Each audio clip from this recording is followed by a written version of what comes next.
So here then, Srila Prabhupada, of course this is the section where Prahlad is trying to instruct his schoolmates about transcendental knowledge, things that he learnt in the womb. That's the title, what Prahlad learned in the womb. And, of course, he was able to hear all these things in the womb. Now, this is a common thing, isn't it, in India, you know. Those who are still, just being in India doesn't really mean anything these days. I went to Bombay last year, almost died after a few days. Those who are still spiritually aware will read Bhagavad Gita and other spiritual literature to the child inside the womb. This is because we know the soul is actually unchangeable in all circumstances, and it is said that Prahlad was able to actually assimilate all this spiritual information. Because the soul is actually unchangeable in any circumstance, the soul always remains the same. Sometimes we hear this philosophy about the animal soul and the human soul. I was just hearing this just recently. Someone was trying to tell me that the animal soul is different. Obviously, these people are completely ignorant. Because the soul is always the soul. Whether it's in the womb, whether it's in the body, whether a man or a woman or whatever animal it may be, the soul always remains the same. So therefore, Prahlad could very, very easily assimilate this knowledge. And the point was, he listened carefully. The point was, he said he listened carefully. Now, it's better to be in the womb and listen carefully to it than be outside and not listen at all, isn't it? So whether you're inside or outside, this is just to prove the point, actually, that, of course, the modern scientists, they'll say that life only begins after, 3 months or something? 3 months. The child may not become aware till after 3 months, but that doesn't mean he's not alive, you know. To even get to 3 months, there has to be life there. There has to be, the soul has to be present. So, here then, basically what is being said is that it's talking about basically the failure of material existence. Again, of course, it says here people who think they're advanced in knowledge. And it's true, you know. You do get intelligent people in the world, there's no doubt about it.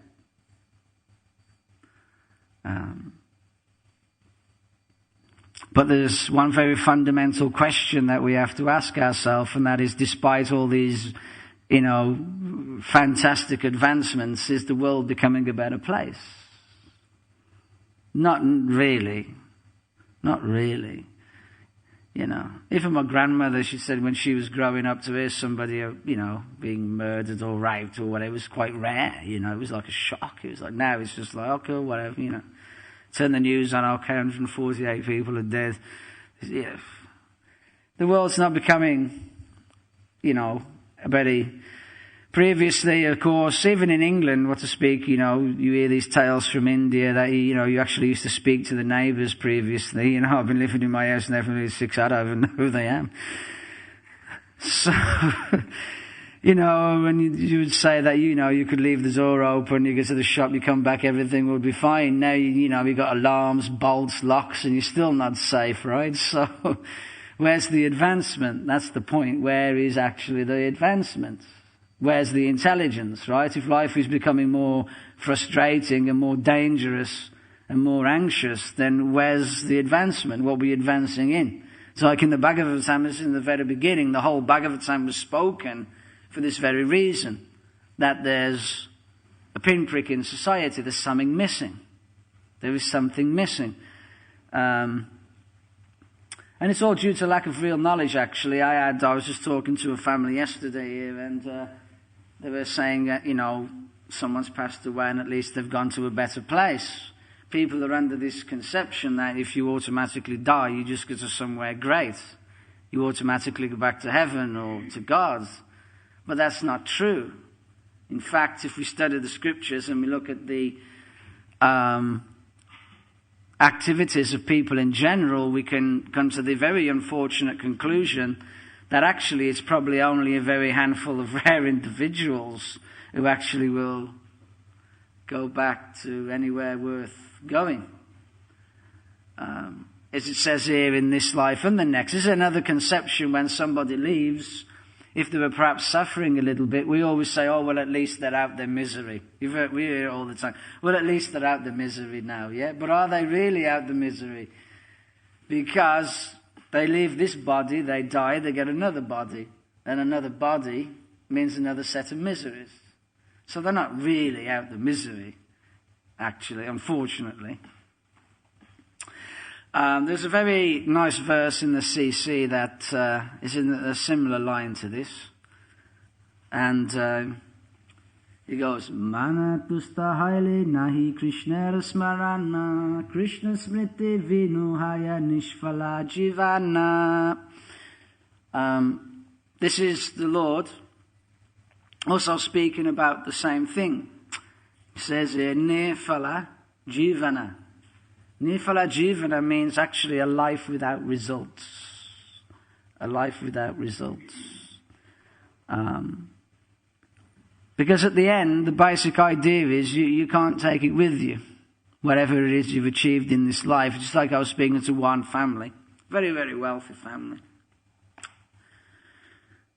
And I was trying to explain to them that, okay, materially you've not done too bad, but if you don't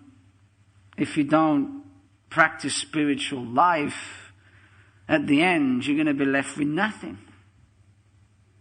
Because you can't take any of it with you. I know there's one funeral director who told me, or she told me, that in one of the local crematoriums there's this Chinese grave and they put like over £150,000 inside his tomb. Of course, he wouldn't tell me which one it was, but he got donation, But yeah, you can see my evil mind is working. But it's very strange, isn't it, that even Jesus, his great spiritual teacher, Jesus Christ, said, "What profit the man if he gains the whole world but loses the sight of his eternal soul?"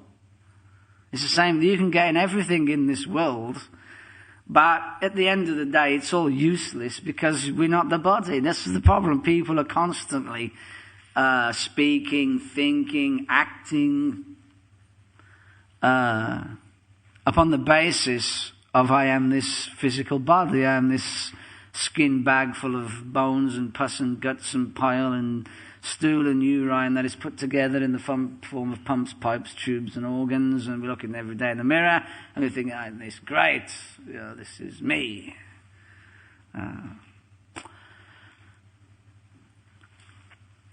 In the Bhagavad Gita also there are two verses that came to mind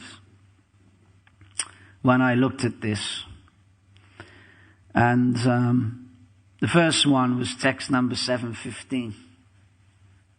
Actually, I can't remember, something like 715. Everybody, all the pandits should know this verse. Which one is it? 715.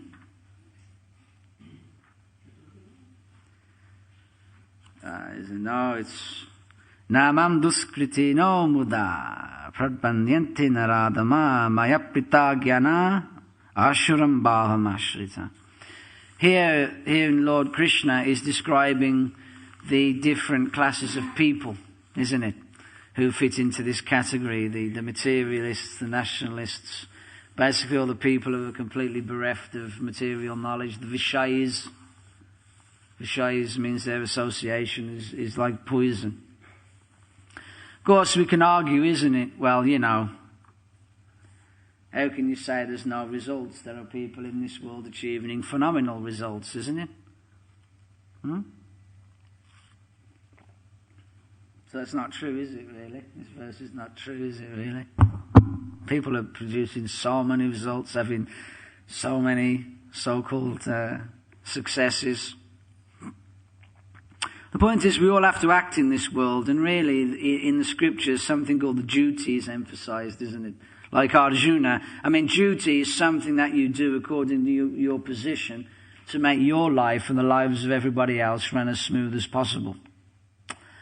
You know, just like, and it's something you do whether you like it or not. Just like Arjuna, he didn't want to fight, but it was his position, it was his duty. And Krishna's telling him, whether you like it or not, it has to be done. You know, we hear a lot about responsibility, but you could be responsible for, well, you know, Adolf Hitler was probably a very responsible man. He was obviously very intelligent. He accepted a great responsibility to look after the people of the country, only obviously his twisted mentality that he should... But you see, it wasn't his duty to go around killing people, was it? So you can take responsibility for anything.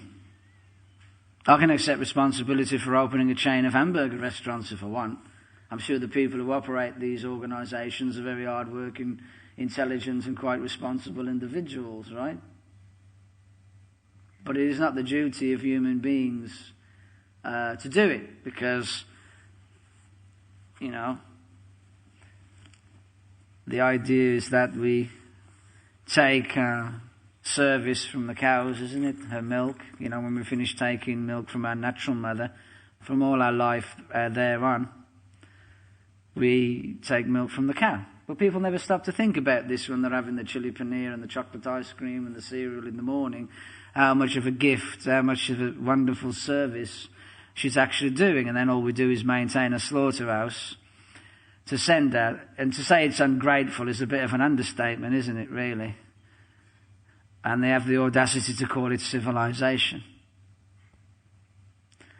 This means that all the qualities of compassion and mercy are completely bereft from human society, which is mainly due to ignorance. So our real business in life is really to give people this spiritual knowledge, this spiritual information. It's so essential. It's like Prabhupada, I always remember so much when on the lecture tape, Prabhupada said, without hearing and chanting, everything else is not effective. It just becomes eventually useless. So we can sum it up like this. Here we have miscreants who are grossly foolish and lowest among mankind. Now, of course, this is Krishna speaking. He has the right to say that. If we go around treating and speaking to people like that, they're probably not going to listen to us. It says the nature of the demons who do not surrender unto me. The nature of the demons who think, I am this body, this is it. When you're dead, you're dead. We all know people like that. And this whole aim of life is to accumulate as many material things as possible, regardless of the consequences to who or whatever. This is demoniac mentality. Being a demon doesn't mean you're some sort of ugly devil-looking type of character with goat's legs and two big horns. You know, in fact, some of these demons in the scriptures were actually extremely beautiful in appearance. They were extremely opulent, and they were extremely learned. It's just that their mentality, like Kamsa, right? He was another one. He was a big demon. He was killing children. Now, it's not that he couldn't pick on anyone his own size. He could probably kill anyone, right? He was a fierce, highly trained warrior, a very powerful killer. He'd kill anybody. But it's just that his mentality was so debased, he was so cruel. He had no consideration for man, woman, whoever you am, whatever you am. You get in my way, you're going to die. No conscience, no doesn't care, nothing inside. So, this is the mentality of the demonic people. And Prabhupada asks, isn't it, how is it that the educated people of this world could be like this? If you're intelligent, then it should tell you should think about these things, isn't it? Before you become Krishna conscious, you have to be conscious. So in this purple tea, Prabhupada asks, isn't it, how can someone who is so intelligent behave like this? You know, the scholars, the scientists, the politicians, the economists, the big, business people, the leaders of the world, the leaders of ordinary men, isn't it? Yad, arteritis, trestas, isn't it? The leaders, whatever they do, the common people will generally follow suit. And there is a very simple way of understanding, and forgive me if you've heard me mention this before, but it's such a nice way of trying to understand, is that you can just imagine now that we're all on a bullock cart. We're all on a bullock cart, and we're on our way to hell on a bullock cart. Okay? So someone pipes up, well, hang on a minute, this is a bit primitive, isn't it? Bullock carts. We should be more advanced. So the idea is then, because we all being very intelligent, we create a subsonic passenger jet, something like a Concorde or one of these big jets. So the point is, to go from a bullock cart to a Boeing 7, whatever it is, or a Concorde, does take a great deal of intelligence and a great deal of responsible activity, because that thing is potentially lethal if it's not engineered properly, right?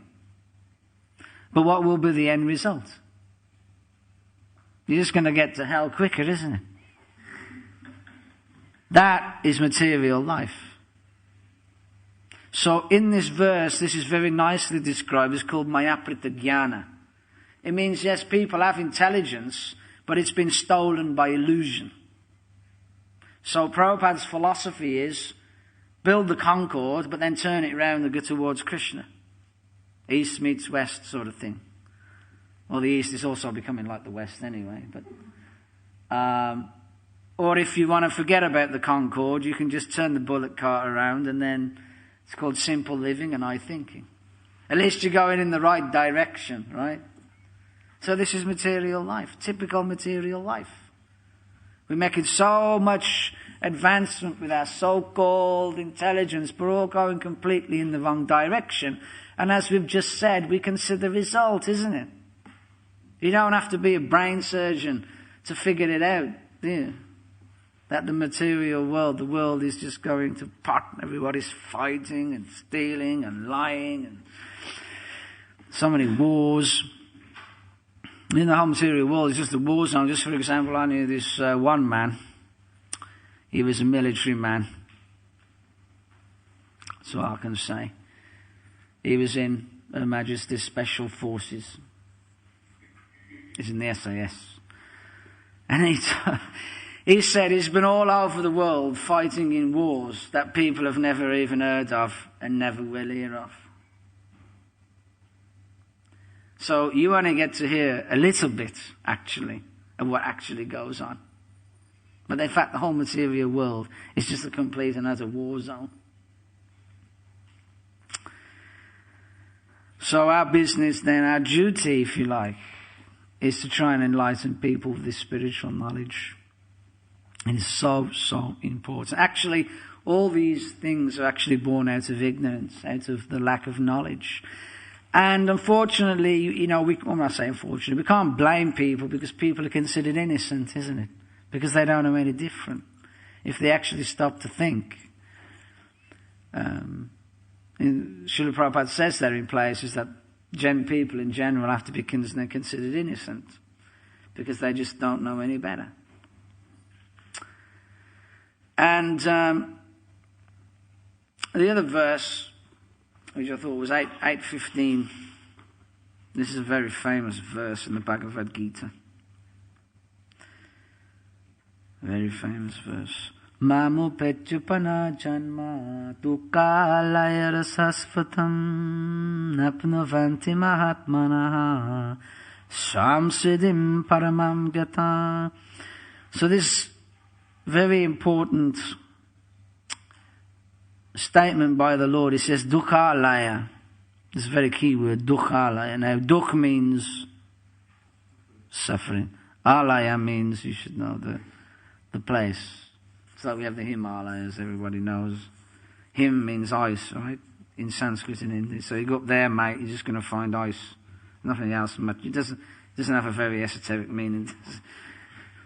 Actually, what do you think of Mr. Himalaya? So, I think in India you might have the Grantalaya, Suchalaya. So I think Alaya means the place where something is housed, isn't it? There's a house and something's kept in there. So if you just go in there, that's all you'll find. Like the name for the library is the Grantalaya. If you go in there, you're just going to find books. You go up the Himalaya, you're just going to find all the ice. Nothing much up. So then Dukhalaya means, Krishna said, you get to this material, all you're going to find is Dukh. But we're so brainless, we think, nah, it's alright. Isn't it? See, our problem, I mean, it's only God after all, you know. But our problem is, you see, we want to make it Sukhalaya. That's the problem. Krishna is saying this is Dukhalaya, and we don't believe it. What we're trying to do now, we're trying to make it Sukhalaya. And guess what? It ain't going to happen. Ever. Right? It never happened before. It's not going to happen this week. And it's not going to happen in the future, because that's not the nature of this world. This whole material nature is here specifically to cause, could cause us problems. That's why the spiritual world is called Vaikuntha. Where there's place where there's no anxieties. We know material world is synonymous with endless problems, isn't it? As soon as one problem's finished, we turn around and there's another one waiting for us, right? And we think by accumulating more material artifacts or more material possessions or getting a better material position, then we're going to solve the problem. But like we just said, we're never really out of the misery until we're bereft of the material body.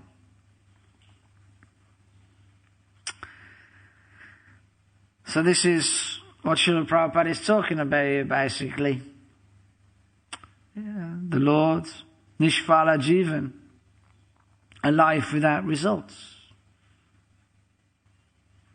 We can work of course, we have to have some things in this world. Krishna says we have to do some work. We have to have some things. But if we think from the platform of the body, then we'll think this is the result that we really need. This human form of life is specifically designed for self-realization. Specifically designed. Just like a washing machine is specifically designed to wash your clothes. It's not specifically designed to wash the dishes. It has a very, very specific person, and if you try and use it for anything else, you're going to destroy it.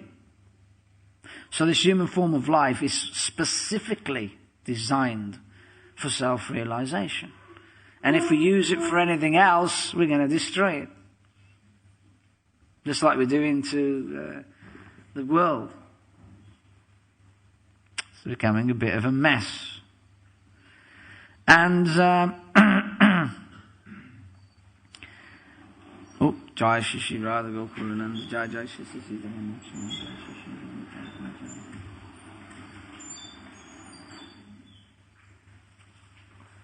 And the beauty about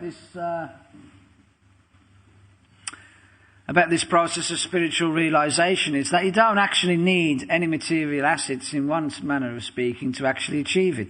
Your spiritual progress is not dependent on how much money you've got, how flashy your car is, how designed your clothes are, how big your house is. None of these things matter for spiritual realization, because we can achieve just by thinking of Krishna, isn't it? And which is interesting, because Krishna is intelligent, isn't he? Because your thoughts are something which nobody else can control. So nobody can stop you from thinking about Krishna, isn't it? Of course, in modern day society, people are very conditioned and very programmed to think about what's being pumped into the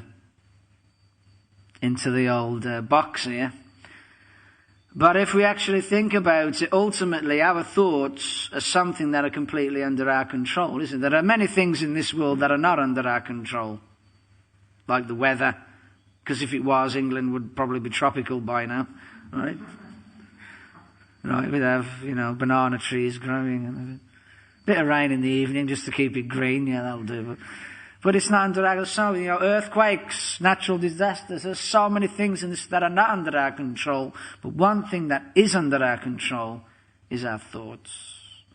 If we become conscious, then we'll understand that nobody can actually tell us what or how to think. Media will try it. In fact, that's what the whole advertising industry is about, isn't it? If you don't, spray this stuff under your arm, or if I do spray this stuff under my arm, then I'll have all these women in bikinis following me everywhere, right? Of course, I don't think it works, right? Or if you drive this car, you'll be really happy, isn't it? Or if you don't have our product, you're going to be missing out on something. So they want you to think like that. But if we become a little conscious, we can understand that we can choose, and that's the point. So no one can really stop us thinking about Krishna. Therefore, nothing or no one can actually halt our spiritual progress if we understand. And chanting Hare Krishna doesn't cost anything, does it? It's not like, if we chant Hare Krishna, Lord Krishna and all his friends in Goloka Vrindavan are all going to get rich or something. Right? It's for our benefit. It's ultimately for our benefit. So therefore, Chaitanya Mahaprabhu is, exemplifying the position of a devotee in this world. And how is Chaitanya Mahaprabhu thinking? How does Chaitanya Mahaprabhu think? He's always thinking of what? Other people. He's always thinking how to deliver what he calls the fools, the muddahs. Muddah means like a beast of burden, like a donkey. It means donkey's brain. When we were at school, we had one boy, we didn't consider him very intelligent, we were really offensive. We used to call him monkey's brain. Because we didn't consider him to be, that's school for you. But the thing is, somebody who has the brain of a donkey is not considered very intelligent, is it? The brain of an ass. It means the grass is already there, but he's thinking he's got to work very hard to get it. All he needs to do is just walk across the street and eat it. But he's thinking, unless he carries this big pile of whatever it is, I can't eat. So therefore he's not considered very intelligent. So in the same way, the muddahs, they're working very, very hard to achieve happiness. And that's why we do what we do at the end of the day, isn't it? Because we want to become happy. That's usually the motivation. Psychologically, as human beings, we're either moving towards something or away from something. Right? In between is, I don't think, you're either in one direction or the other, actually. You're either moving towards or away. So our whole business is to move away from stress and move towards happiness, isn't it? Why do I drive this particular car? Why did I join the Hare Krishna movement? Why do I wear this particular colour sari? Why do I want to watch this particular movie? Why do I want to read this particular book? Why do I want to go to this particular place? Why would I rather have the seat over this position instead of that position? Because ultimately, even on an unconscious level, we think by doing this, making these arrangements, it will what? Make me happy. That's the whole motivation. So the Lord is saying this, dukkha laya. You're in the wrong place. You want to be happy, you're in completely the wrong place.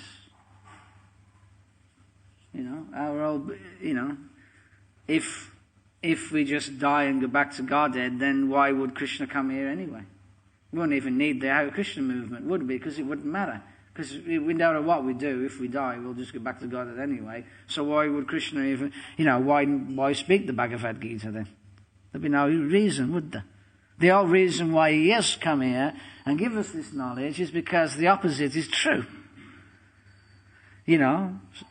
So we quite often tell people, as sentient individual beings, we made a conscious decision to come to this material world.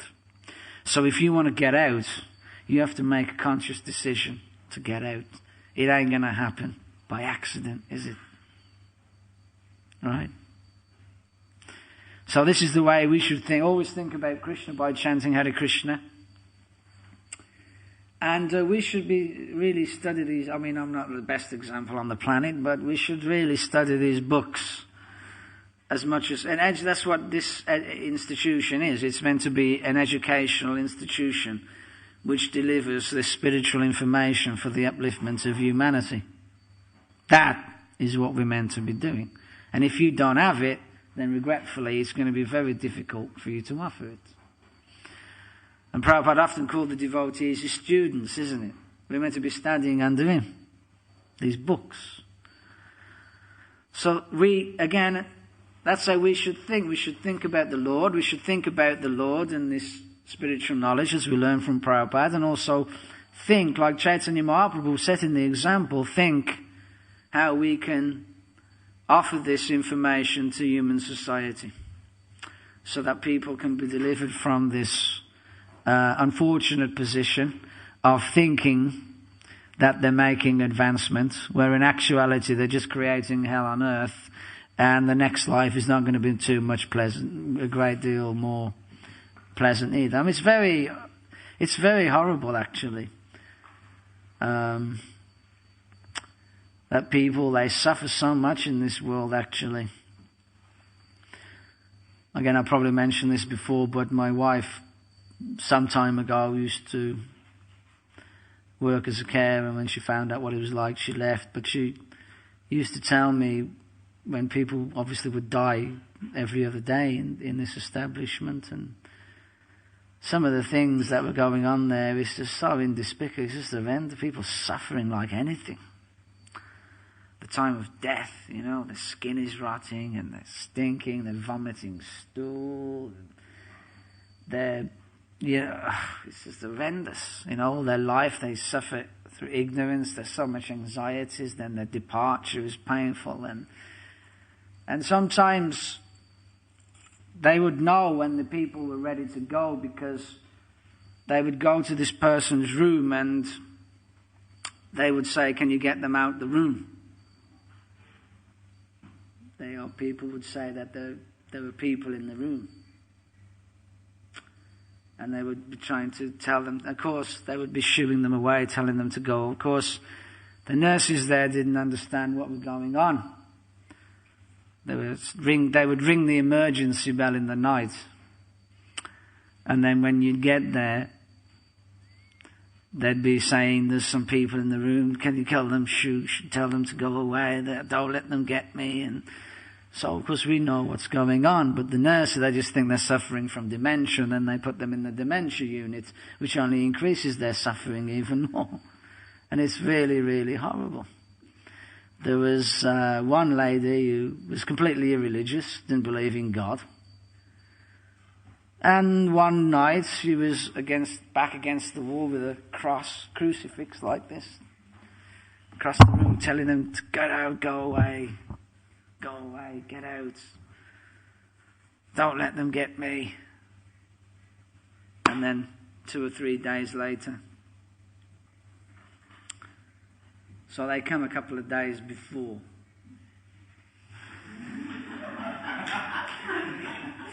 Just to haunt and taunt you, just to harass you and tease you and basically frighten the life out of you. Right? So they don't just come then, they come about, a few, like 3 or 4 days before, actually. They come through the windows and peer over the curtains and come from under the bed and all sorts of weird, So this is not a joke. I know it's funny. I mean, that's just my fallen nature, but it's not something we really want to wish on anyone, is it, really? So anyway, it's time to stop now. If there's any comments or questions.